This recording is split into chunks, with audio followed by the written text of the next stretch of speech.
Freedom's Watch is honored to support our troops and say a very heartfelt thank you. Now, NBC would not air that ad, and yet every one of their hosts is marching in lockstep. And by the way, the reason that they would not air that ad, thank you to the troops in this holiday season, is that they declared it too political, too partisan, took a side thanking the troops.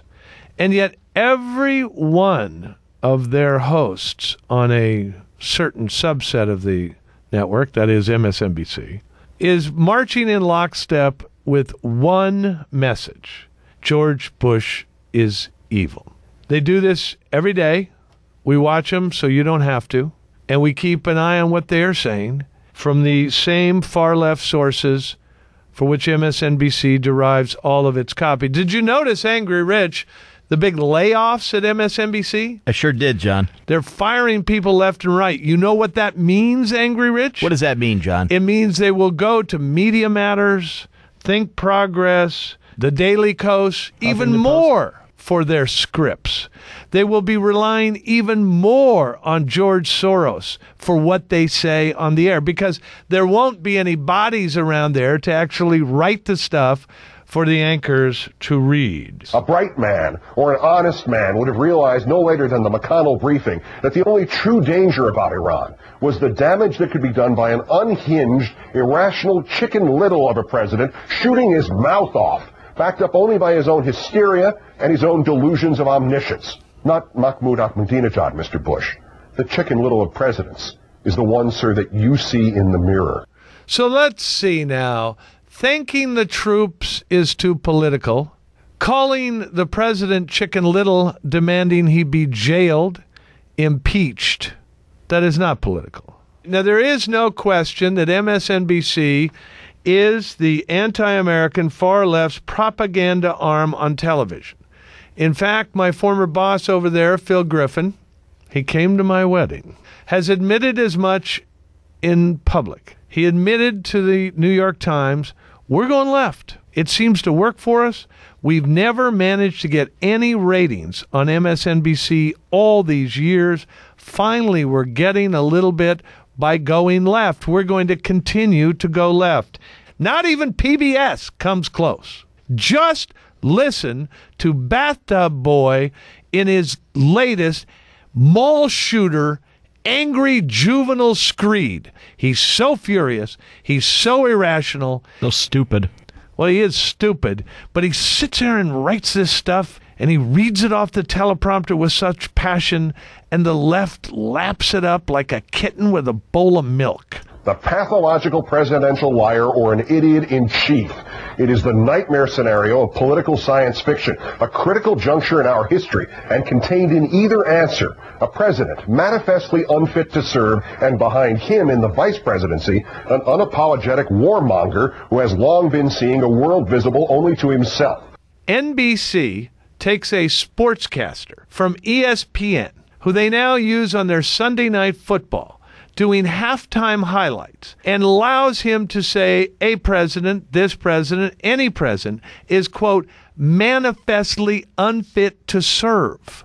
What would this guy know about that? What is the history that allows him to make that judgment about a president?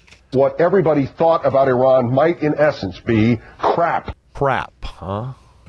That's what you say to Mike Ditka when you're in the New York studio and he's across the country, who is qualified to be a sportscaster by his vast experience collecting baseball cards. And he is making judgments about the president to this day. He's in an angry fit because it turns out this president isn't going to go to war with Iran over Iran's nuclear bombs. And we're winning in Iraq. That really fries him. And we're winning in Iraq, which, you know, is especially embarrassing since NBC News has acknowledged we're winning in Iraq. Hey, Bathtub Boy, Mohammed al-Baradei is on the record saying Iran was only 1 year away from a nuke. He said that only a month ago. Hey, bathtub boy, the same people who wrote this national intelligence estimate wrote the opposite just 2 years ago.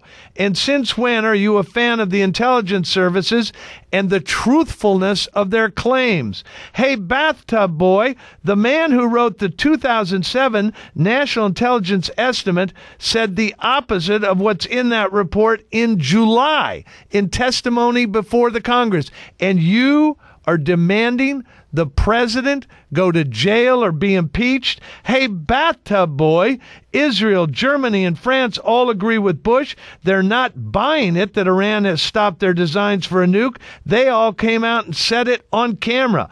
Liberals came forward today, some of whom worked in the Clinton administration on WMD, saying the report itself is dubious. That was in the LA Times. NBC News, a fine tradition, shamed by the sportscaster, shamed by Bathtub Boy. It has come to my attention that NBC sucks. You know, listening to Bathtub Boy really, really pissed me off. I know it did. And you really liked, I know your favorite one was this one. You not only knew all of this about Iran in early August, but you also knew it was all accurate. And instead of sharing this good, calming news with the people you have obviously forgotten you represent, you merely fine-tuned your terrorizing of those people to legally cover your own backside. You know, I imagine that mall shooter guy out in Omaha was in his room yelling at his mirror in just that tone for days and days and days before he stole his stepfather's AK and went to the mall. I mean, this is right on the borderline. If you can't get meds in him, if you can't get a straitjacket around his arms, you at least got to lead him off to a padded room. This is 1 silly millimeter short of being an actual mall shooter. You, sir, have no business being president. Bathtub Boy sat out the Clinton impeachment. Stayed in his bathtub, so I had to do a show. That's why I call him that. What if Bush was saber rattling? Who cares? Like, he's the first leader to ever rattle a saber? There's been a lot of stories that GE is going to dump NBC. I'm actually urging them to. I'm still a GE stockholder. I want to know why Priceline or some of these dopey internet stocks is worth more than GE stock. Because they lose money on NBC. They should be dumping NBC. You know, there's just enough of you to tune in to watch Bathtub Boy that they think, hey, we're gaining on Fox. Right. We're peddling in treason, but it's all right. Yeah, it's okay. In fact, we like it. The amazing thing is Bathtub Boy is now isolated. His own network has acknowledged that Bush's surge is working. Things are better in Iraq. Real war correspondents have corrected him on the network. Serious people.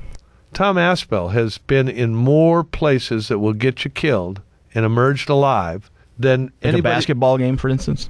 No, I'm talking about real war zones. He comes back, says the surge is working. And this guy says the president must be driven out of office because he had the gall to undertake the surge. Sean in Idaho. Sean? There was a gentleman just a couple callers ago saying what credibilities, I guess, Bathtub Boy. Credentials would be the word.